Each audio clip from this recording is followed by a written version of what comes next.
About to cast his 12,000th vote. Today, Senator Hatch becomes part of a small group. He's now one of fewer than 15 senators in history, and the only senator in the history of Utah to have cast 12,000 votes in the well of the U.S. Senate. The people of Utah have elected Orrin Hatch to this body 6 times, and I'm sure they couldn't be more proud to see him reach this important milestone. For more than 32 years, he's been a phenomenal representative of the Beehive State. He's made sure that no one in Washington, as he likes to put it, has been able to push Utah around. The Senate will be in order. Please, if you have a conversation, you can take it outside. Mr. Leader, please continue. He's also made a lot of sacrifices in the process. A few years ago, when Senator Hatch was deciding whether to run for re-election, his wife Elaine asked him if maybe it was time to leave Washington so they could have a life. Orrin responded with the words of a public servant, "This is our life," he said. "My life is a life of service." It actually started out early. As a young man growing up in Pittsburgh, Orrin was elected to the Student Senate and then as student body president at Baldwin High School.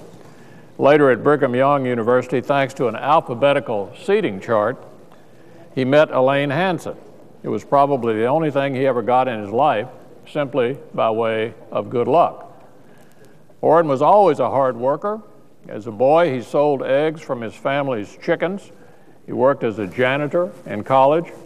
He left Brigham Young with a degree in history and then went on to make some history himself, becoming the longest-serving senator in the history of Utah and one of the most influential and well-known senators of our time.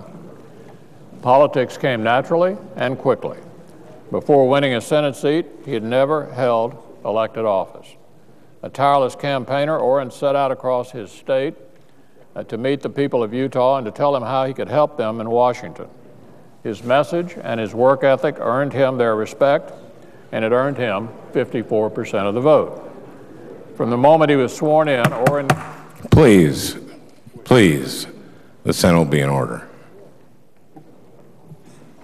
From the moment he was sworn in, Orrin kept his early pledge. He helped the people of Utah and all Americans keep more of their hard-earned money by sponsoring tax relief legislation. He's been a champion of health care reform, particularly the children's health, through his work on finance and on health, education, labor, and pensions. Senator Hatch is also known to millions of Americans as a veteran member of the Judiciary Committee. He's been involved in the debate over eight sitting Supreme Court justices. He's been a major player in recent debates over national security, energy, labor, the Second Amendment, and the current debate over health care. And he's done it all in the spirit of bipartisanship, earning the friendship and respect of every senator in this chamber. No one who's ever met Orrin Hatch isn't struck by his courtesy and the dignity with which he carries out his duties. For Republicans, he's a good friend, a constant ally, and one of the best advocates we have. To Americans, he's the very picture of a United States senator. Incidentally, he's also one of the most prolific songwriters ever to serve in Congress. He wrote all 13 songs from one of his albums over the course of one weekend, and well-known musicians such as Gladys Knight have sung his songs. But he'll never be accused of false modesty when it comes to his talents as a songwriter. Orrin once told a reporter, quote, "Everybody loves my music." In everything else, though, Orrin's happy to share the credit. He'll be the first to tell you that his success wouldn't be possible without his family. So today we also honor Elaine, their 6 children, their 23 grandchildren on this very historic occasion.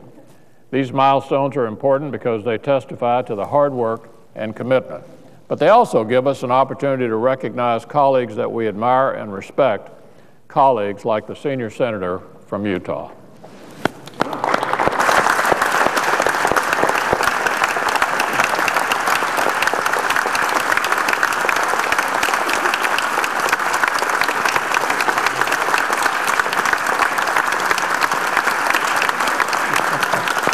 Harry's going to say.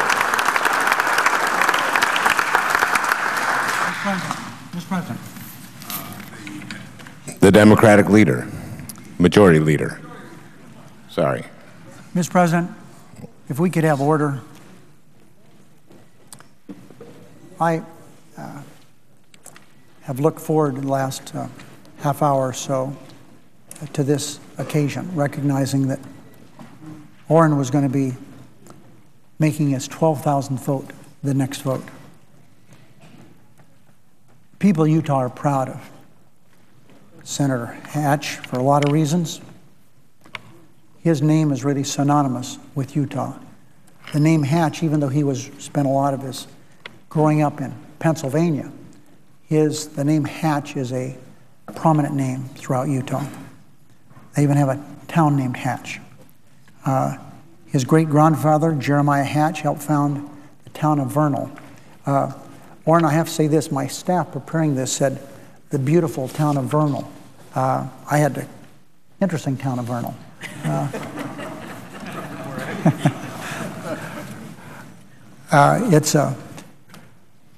But it's an indication of the roots of the Hatch family in Utah. That town of Vernal, Utah, was founded more than 130 years ago by Jeremiah. And the heart of every Hatch since then has been part of the state of Utah. Senator Hatch has chaired the Judiciary Committee on more than one occasion. He spent 7 years at the helm of that panel during some of the most difficult times we've had here in the United States Senate dealing with judicial appointments. He served as chairman of the Help Committee. In that post, he sat alongside his friend Ted Kennedy for almost 2 decades. Senator Hatch has a lot to be proud of his legislative record.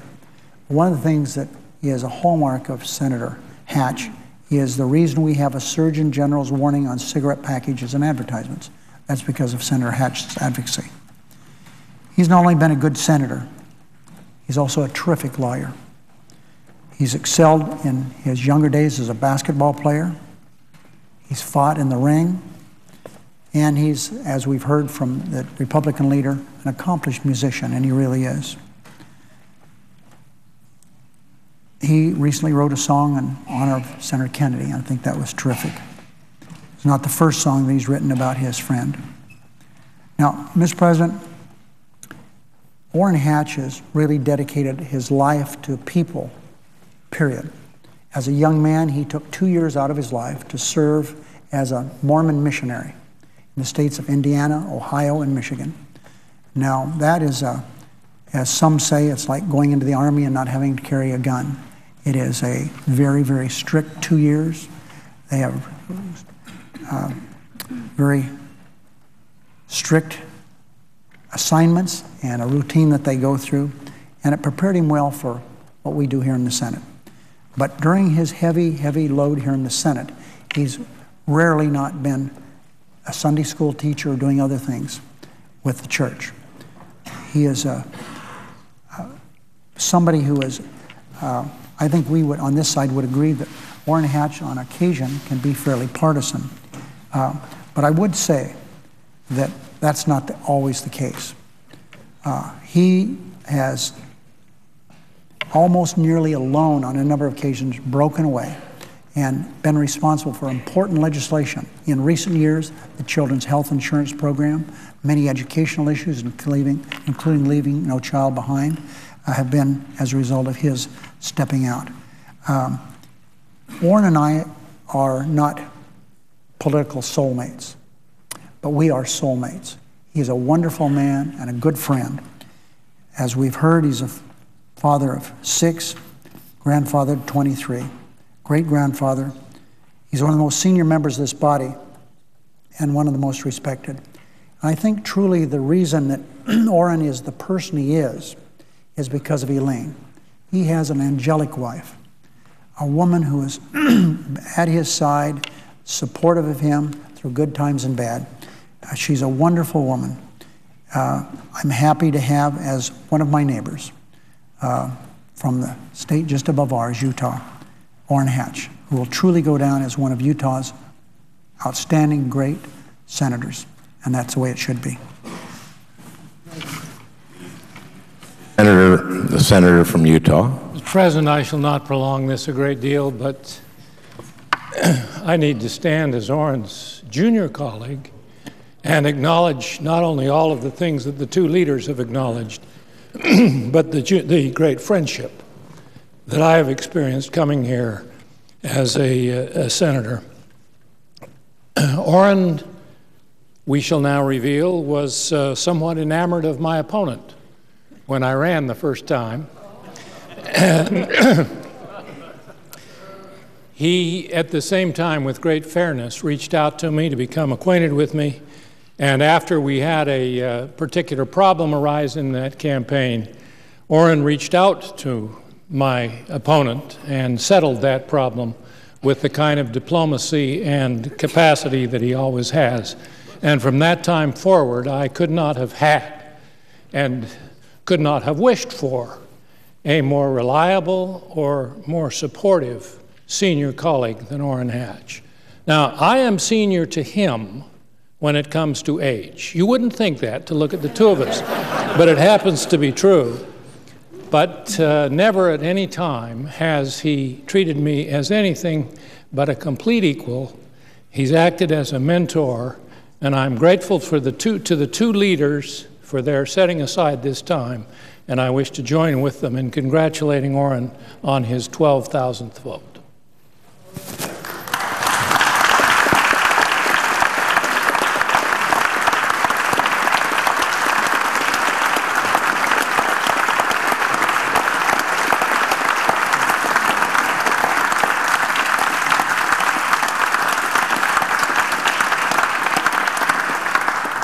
Well, thank you so much. To the two leaders, this is embarrassing to me, but it's very, very moving.